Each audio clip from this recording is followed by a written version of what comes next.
Lora del Río.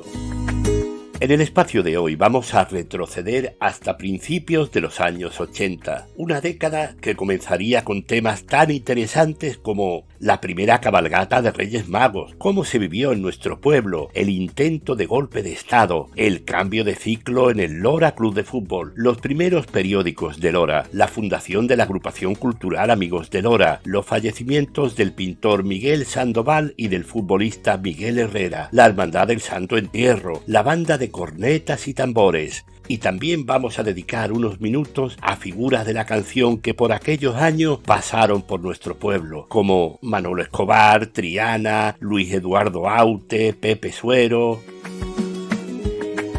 Si les apetece todo esto, presten atención porque ¡comenzamos! Lo primero que vamos a destacar entre los nombres propios es el de la cabalgata de Reyes Magos, una iniciativa del loreño Juan Medrano y de los padres de alumnos del colegio Nuestra Señora de las Mercedes. La comisión pro cabalgata surgió en enero de 1980 y gracias a ella las calles de Lora se vistieron de gala para presenciar el recorrido de la primera comitiva de los Reyes Magos. Por las mismas fechas se organizaba la banda de tambores y cornetas Axati, gracias al afán que pusieron Antonio Puerta Fernández y Manuel Navarro Solís, antiguos miembros de la Banda Municipal de Música. En 1981 los Reyes Magos a pocos niños de Lora le trajo el juguete de moda, que era hundir la flota. Los españolitos olvidaban entonces el SEAT 127 y el Ford Fiesta, porque querían montarse en un flamante Renault 5, mientras Superman y Julio Iglesias arrasaban otra vez entre la juventud. Lo mejor de tu vida me lo he llevado yo. A mediados de febrero, los funcionarios locales paralizaron toda la actividad administrativa como medida para reivindicar una igualación salarial con el funcionariado público. Ese mismo mes actuaron en el Teatro Cine Goya los humoristas José L., Paco Gandía y Pepe da Rosa. Robaron un camión de chirimoya. Aquí el teniente Colla. Unas semanas antes lo había hecho el españolísimo coplero almeriense Manolo Escobar. Mi carro me lo robaron. Antes de cerrar febrero, concretamente el día 23, se produjo un intento de golpe de Estado que no culminaría, pero que dejó a toda España en vilo.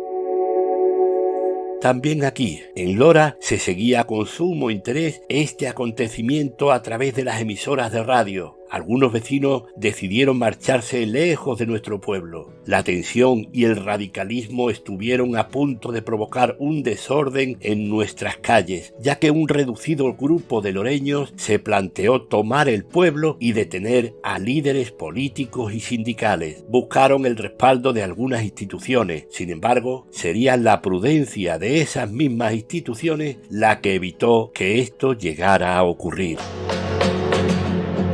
Al día siguiente, los golpistas se entregaron y la sociedad recuperó su ritmo habitual. En nuestra villa, las secciones locales del Partido Socialista, PSOE, del Partido Comunista de Andalucía, PCA, y del Partido Socialista Andaluz, PSA, así como los sindicatos Comisiones Obreras y UGT, firmaron un comunicado en protesta por los acontecimientos vividos. El ayuntamiento, por su parte, acordó por unanimidad condenar el atentado contra la democracia, la libertad y contra las instituciones democráticas y expresar la adhesión al rey por la defensa de la Constitución. Libertad, libertad, sin ira, libertad. Para entonces ya había nacido una revista de información general exclusivamente local, La Voz de Lora. El antecedente más inmediato estuvo en una revista deportiva bisemanal, Estadio, surgida en el seno del Lora Club de Fútbol, a principios de esa temporada y que tuvo una corta duración por carecer de los medios más básicos. Quien esto escribe dirigía esa publicación y la vendía al precio que voluntariamente cada aficionado quisiera dar durante los descansos de los partidos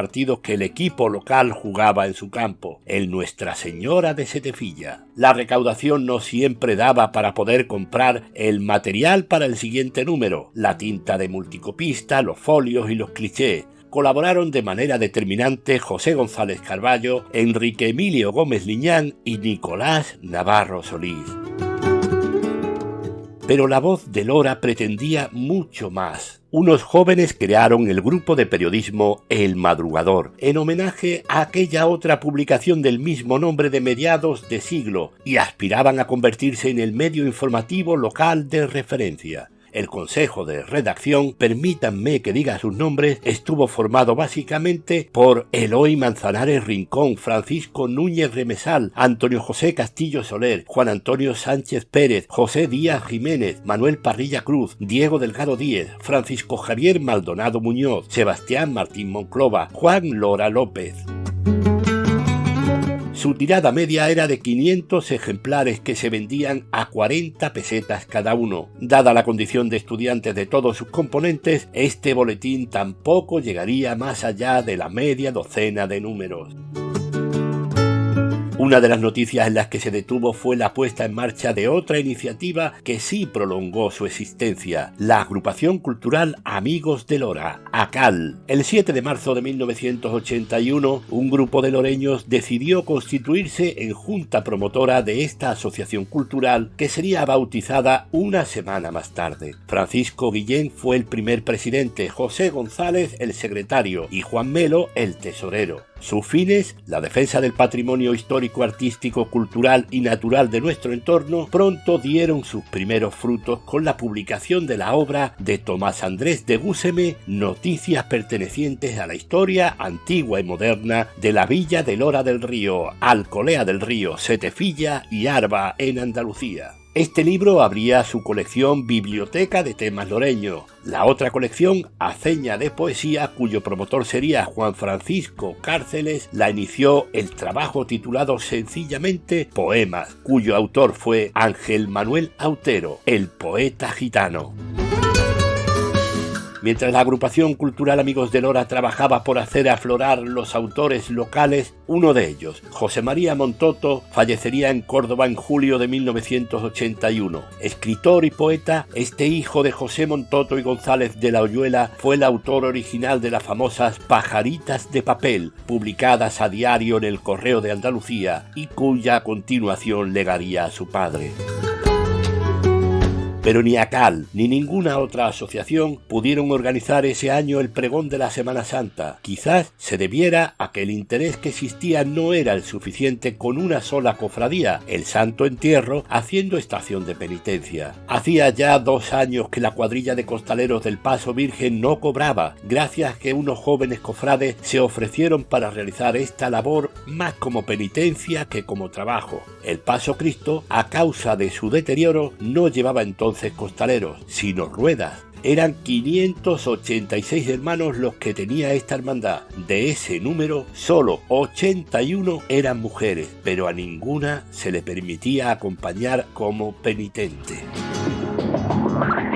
Esa salida sería contemplada por el loreño Juan González García Ventura, escultor e imaginero que desde Sevilla ya había extendido su arte por buena parte de Andalucía. Lo mismo sucedía con el pintor Juan Francisco Cárceles Pascual. Y mientras 2 Juanes triunfaban, las vidas de otros 2 Migueles se quedaban por el camino. Miguel González Sandoval y Miguel Herrera Marzo. Sandoval fue maestro de pintores en Lora del Río, donde se instaló en 1945. A Sandoval le encantaban las tertulias y disfrutaba contando innumerables historias, reales o inventadas, además de poseer un gran sentido del humor.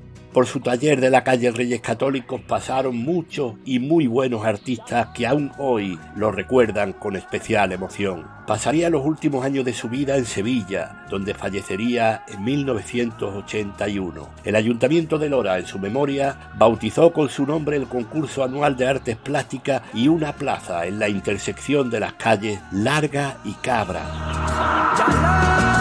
Herrera, por su parte, nació en Lora del Río en el seno de una familia numerosa donde sería el 7º de los hermanos. El balompié fue su gran pasión y a los 13 años comenzó jugando los infantiles del Lora Club de Fútbol. Sus dotes como portero no pasarían desapercibidas, de ahí que 2 años más tarde el Sevilla Fútbol Club lo fichara para su categoría juvenil, llegando incluso a disputar una semifinal de la Copa del Rey. En 1980 subió al Sevilla Atlético y se perfilaba ya un recambio de garantías para los porteros Super Paco y Paco Bullo. Jugó su último partido en Coria del Río, poco antes de que un desgraciado accidente de tráfico en la carretera de Carmona acabara con su vida. En su recuerdo se bautizaron un edificio de viviendas en el polígono de Las Viñas y la peña cultural sevillista de Lora del Río.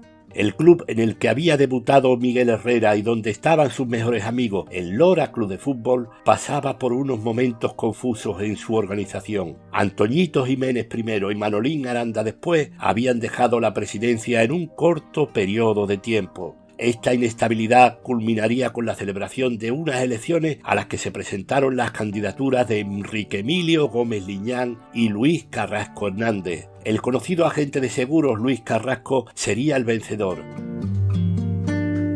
Bien adentrados ya en 1982, como ya hiciera 7 siglos atrás el rey Fernando III, Felipe González detuvo sus huestes en la villa de Lora del Río, camino de Sevilla, dentro de la impresionante campaña por el cambio del Partido Socialista Obrero Español. Ante miles de personas que abarrotaban la Alameda del Río, en el acto estuvieron presentes, entre otras primeras figuras del estrellato patrio, el cantautor Luis Eduardo Aute